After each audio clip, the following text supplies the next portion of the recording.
हर भारतीय घर में एक चीज कॉमन होती है, निश्चित जमा। माता पिता कहते हैं, बेटा पैसा एफडी में डाल दो, सुरक्षित रहेगा। लेकिन आज मैं आपको एक चौंकाने वाली बात बताऊंगा। जो पैसा आप एफडी में रख के सुरक्षित समझ रहे हो, वही पैसा हर साल चुपके से कम होता जा रहा है। आप एफडी से पैसा कमा नहीं रहे हो, आप एफडी से पैसा खो रहे हो। कैसे? चलो पता लगाते हैं। नमस्कार दोस्तों, मैं हूं तनवीर और आज हम बात करने वाले हैं एक ऐसे वित्तीय जाल के बारे में जिसमें हम सब फंस चुके हैं, निश्चित जमा।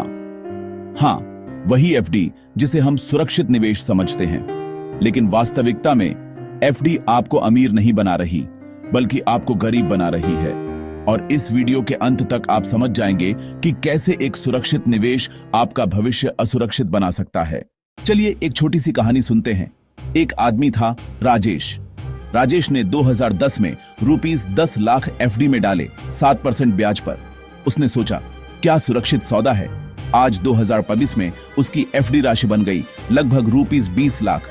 लेकिन उस ₹20 लाख से वो वही चीजें नहीं खरीद सकता जो 2010 में ₹10 लाख से खरीद सकता था, क्योंकि मुद्रास्फीति ने उसके पैसों की कीमत खा ली। जब पैसा बैंक में पड़ा होता है, वो बढ़ता नहीं, वो घटता है, क्योंकि मुद्रास्फीति इसे चुपचाप खा जाती है। तो एफडी सुरक्षित नहीं है, एफडी धीमा जहर है।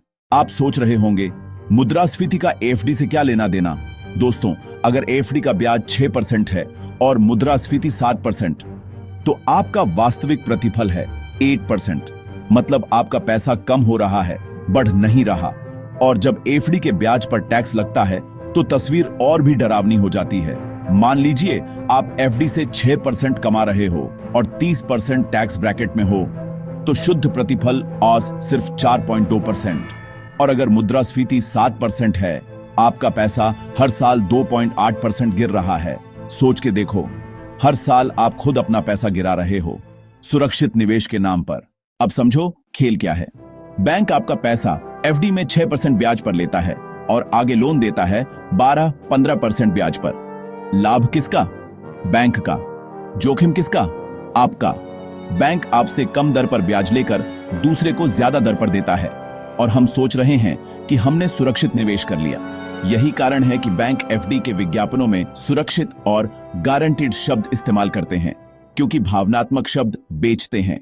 देखो दोस्तों, अगर आपका पैसा हर साल 6% बढ़ रहा है और कीमतें 7-8% बढ़ रही हैं, तो 10 साल बाद आपका आरएस 10 लाख वास्तविक मूल्य में सिर्फ आरएस 7 लाख के बराबर रह जाता है।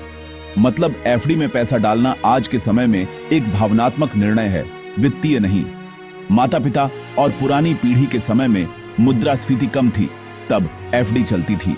लेकिन आज के जमाने में मुद्रास्फीति, टैक्स और खर्चे सब एफडी को अप्रासंगिक बना रहे हैं। अब सवाल यह है, अगर एफडी बुरी है तो करें क्या? मैं ये नहीं कह रहा एफडी को पूरी तरह से बचो, लेकिन अगर आपका लक्ष्य धन सृजन करना है तो एफडी सिर्फ अल्पकालिक पार्किंग के लिए रखो, दीर्घकालिक के लिए नहीं। आपको अपना पैसा उन संपत्तियों में डालना चाहिए जो मुद्रास्फीति को हरा सकें। Equity mutual funds, index funds, gold, ETF, real estate, उचित शोध के साथ और सबसे महत्वपूर्ण वित्तीय साक्षरता में निवेश करो, क्योंकि अगर आप ज्ञान नहीं बढ़ाएंगे तो कोई भी सुरक्षित योजना आपको लूट लेगी बिना आपको पता चले। दोस्तों, अगर आपको लगता है कि ये वीडियो आंखें खोलने वाली थी, तो एक लाइक जरूर करो, कमेंट करके बताओ आपने कभी एफडी के बारे में ऐसा सोचा था क्या? और अगर आप चाहते हो मैं आपको सर्वश्रेष्ठ मुद्रास्फीति हरने वाले निवेशों पर अगली वीडियो बनाऊं, तो कमेंट करो। अगली वीडियो प्लीज चैनल को सब्सक्राइब कर लो, क्योंकि मैं यहीं पर आपको दिखाता हूं कैसे स्मार्ट भारतीय अपना पैसा बढ़ाते हैं, बैंक बैलेंस नहीं घटाते। मैं हूं तनवीर, मिलते हैं अगली वीडियो में, जहां पैसा आपके लिए काम करेगा, आप पैसा के लिए नहीं। आउटरो, ज्ञान में निवेश करो, प्रतिफल स्वतः मिलेंगे।